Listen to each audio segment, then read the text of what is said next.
Le bilan est extrêmement lourd.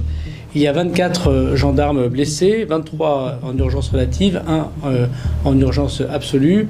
Et de ce que nous en savons, il y a 7 manifestants blessés, 6 en urgence relative, 1 en urgence absolue.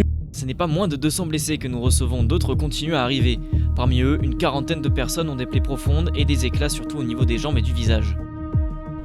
Madame la préfète, laissez passer les secours d'urgence. Nos observateurs ont constaté l'entrave par les forces de l'ordre à l'intervention des secours pour une situation d'urgence absolue. Les gendarmes qui ont procédé aux évacuations des manifestants blessés ont, pour une partie d'entre eux, été parfois pris à partie par les éléments les plus radicaux, empêchant ainsi les opérations de secours.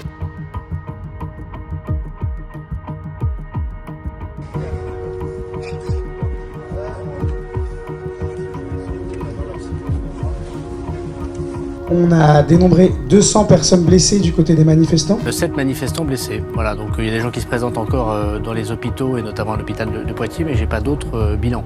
Nous n'avons pas été obstrués dans l'exercice de notre fonction, mais bien assuré les soins dans des circonstances particulièrement dangereuses pour nos équipes.